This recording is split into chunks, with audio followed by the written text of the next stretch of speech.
Think about the person in your life who never seems to crack. They are calm in chaos, helpful on cue, the one who carries the room when everyone else is shaking.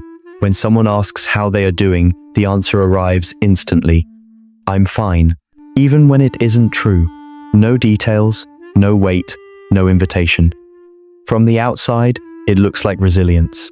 From the inside, it can be something sharper, a learned refusal to take up space. Because if you are always the strong one, who exactly is allowed to hold you? Why does asking for help feel like breaking a rule? And why does silence feel safer than being seen in a moment of need? There is a kind of strength that functions like armor. The thicker it gets, the less air reaches the skin underneath. Let's name the difference first. Inner strength is flexible. It can bend, recover, and admit pain without collapsing. Always appearing strong is something else. It is a consistent image, polished and sealed, where vulnerability rarely gets a seat at the table. You can often spot it in small patterns. They share almost nothing about what weighs on them, and the phrase "I'm good" shows up like a reflex. They are the fixer, the one who listens, the one who steadies other people, but they rarely let anyone steady them. Emotion gets processed through the mind before it is allowed to pass through the heart, as if feeling must be approved before it becomes real. This is not a moral failure, and it is not a personality flaw. Sometimes staying upright is a necessary survival skill, especially in a family or environment where falling apart was not an option. The problem begins when strength stops being a choice and becomes a requirement. When strong turns into a role you cannot step out of, the question is no longer how tough you are. The real question becomes what feels so dangerous about not being tough. The strong image is not just a vibe, it is a toolkit, a set of behaviors that keep the surface steady even when the inside is turbulent. One common tool is the problem solver reflex. The moment emotion appears, they reach for a fix, because solutions feel safer than feelings. Another tool is control. Schedules, standards, routines, and rules become a kind of internal handrail, a way to make life predictable when the nervous system is bracing for surprise. A third tool is extreme independence. They hate owing people, hate asking, hate the quiet vulnerability of needing. If help is offered, they minimize it, or they pay it back fast so the balance never tips. Then there is the silent endurance type, the person who keeps working through pain, keeps smiling through exhaustion, keeps their sadness polite and invisible. Listen to the language. It's nothing. I can handle it. Let's talk about something else. In relationships, the pattern gets sharper. They show up when others are struggling, but disappear when they are the one who is hurting. People trust them, rely on them, even admire them, yet still feel oddly unable to reach them. They do not lack strength. They lack a place where weakness is safe. And that lack of safety usually has a history. For many people who always appear strong, the role started early, not because they wanted it, but because it worked. Some grew up as the good kid, the one who was praised for being easy, mature, and low maintenance. When you learn that love comes faster when you do not make a mess, you start editing yourself. Others were pushed into an adult-like position long before they had the emotional equipment for it. They became the translator of tension in the house, the emotional caretaker, the small person who managed big feelings that were not theirs. In unstable environments, strength stops being a personality trait and becomes a survival strategy. Staying calm reduces conflict. Being competent reduces chaos. Being needed reduces the risk of being ignored. Over time, the nervous system links usefulness with safety and neediness with danger.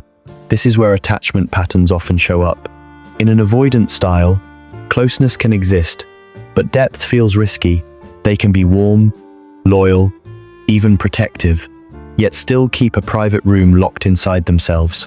In an anxious style, strength can become a performance designed to secure closeness, to prove, over and over, that they are worth staying for. And for some, it is a mixed pattern shaped by inconsistent care, where being strong works like a switch to prevent the situation from spinning out. The common thread is not pride, it is conditioning. Many people did not choose to become the pillar. They were taught, directly or indirectly, that if they were not the pillar, no one would stand beside them. Once strength becomes tied to safety, the mind starts protecting it like a territory. What looks like confidence on the outside is often a careful system for managing fear on the inside. And three fears tend to sit at the center. The first is the fear of being seen as less than, where vulnerability feels like an instant drop in respect. The second is the fear of becoming a burden, where having needs feels selfish, messy, or embarrassing. The third is the fear of losing control, because opening the door to emotion can feel like opening a floodgate that will not close. To keep those fears contained, people reach for defenses that can look impressive. One is intellectualization. They can talk about emotions with clarity, vocabulary, and insight, yet remain strangely untouched by what they describe. Another is rationalization. Everything has a reason, so nothing has to hurt. They also learn to minimize their needs, shaving off want, miss, and hope, until disappointment has fewer places to land. Even stoicism can get misused here, not as grounded acceptance, but as numbness dressed in discipline. Calm becomes the goal, not truth. Inside, it rarely feels like emptiness. It feels like tightness. They still feel things, but they do not let themselves feel them for long. A wave rises, then the mind rushes in with a plan, a joke, a task, a reason, anything that can convert emotion into something manageable. They still need closeness, but they feel ashamed for needing it. So they become fluent in restraint. They become experts at staying composed. Not because they do not care, and not because they cannot handle reality, but because they learn that composure keeps them safe. They are not cold.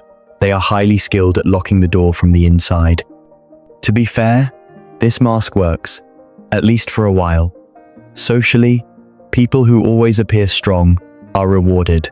They get trusted with responsibilities, consulted in crises, and quietly promoted into the role of the reliable one. Others feel safer around them because they seem unshakable, and in a world full of uncertainty, that kind of steadiness looks like leadership.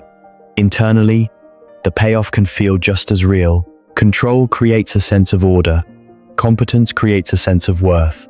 Not needing anyone can feel like protection, because it reduces the risk of rejection, disappointment, or being let down at the worst moment.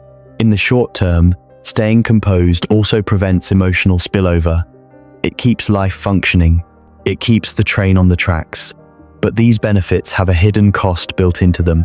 When strength becomes the only acceptable identity, the person stops having permission to be human in public. The problem is not that they are strong. The problem is that they are not allowed to be anything else. Over time, the body starts paying for that constant composure. When you live as the dependable one, your nervous system can stay switched on for years. Sleep gets lighter. The jaw clenches without noticing. Shoulders hover near the ears. Headaches, stomach tension, and a low hum of fatigue become normal, not because life is always dramatic, but because the inner alarm system rarely fully powers down. Strength, when it becomes permanent, can look like calm and feel like chronic stress. The mind pays too. There is often a harsh inner critic behind the polished exterior, a voice that treats mistakes like danger. If you have built your identity around being capable, then being confused, messy, or unsure can feel like a threat to belonging. Many people who always appear strong are not afraid of pain itself. They are afraid of being seen in pain, so they edit their own humanity, keeping the unpresentable parts out of view. And relationships absorb the cost in a quieter way. Friends and partners may describe them as reliable, generous, and steady, yet still feel a strange distance. If someone is always fine, there is no doorway for intimacy. When others share emotion, the strong one often responds with solutions, not presence, because presence requires vulnerability on both sides. Conflict rarely explodes, but it can freeze. Resentments build in silence. Needs go unspoken. The strong person becomes the one everyone leans on, but no one truly lives with. This is the painful paradox. They give extraordinary support, yet struggle to receive even simple comfort. When no one is allowed into your weaker places, no one can truly share your life with you. The mask protects you from rejection, but it also protects you from being held. Eventually, most armor develops a crack. Sometimes it arrives as a sudden collapse, an evening where the body goes still, the mind goes quiet, and tears show up without a clear story attached. Sometimes it appears through a relationship that ends with a sentence that stings because it is true, like, "I never felt like you needed me." And sometimes it comes after achievement. When the goal is reached, the applause fades, and the inside feels oddly hollow. These moments can feel humiliating, as if the mask failed. But psychologically, they are often signals, not failures. They are the system communicating overload, the nervous system demanding a different strategy. The self that has been managed for years starts asking to be met instead of maintained. In those moments, the most mature move is not to stand taller.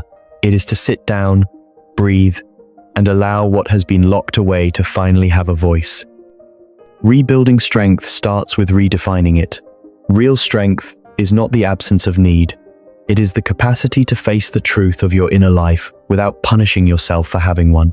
The goal is not to become fragile. The goal is to become integrated. Someone who can be capable and still be reachable. That shift often begins with 3 practical skills, not a personality makeover. First, naming emotions. People who live in "I'm fine" mode tend to compress everything into one vague category. Instead, practice distinguishing lonely from sad, anxious from overwhelmed, ashamed from disappointed. Labeling is not a performance. It is nervous system organization. Second, asking for help in graduated doses. Do not start with a dramatic confession if that feels impossible. Start with something small and concrete. A ride, a check-in, a listening ear for 10 minutes.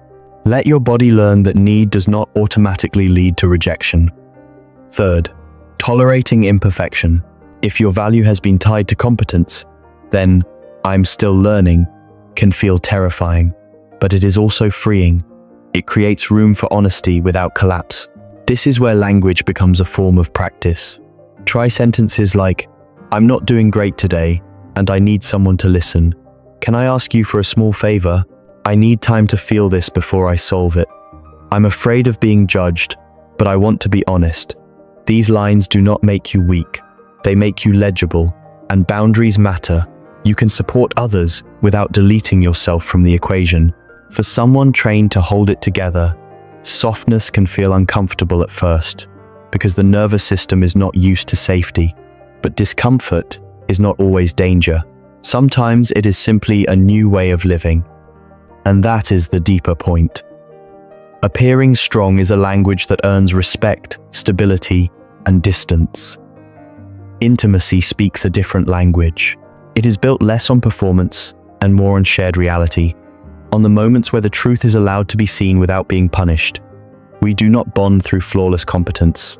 We bond through what is revealed at the right time, to the right people, in a way that feels human. Strength does not disappear when you admit a wound. It changes shape. It moves from armor to skin.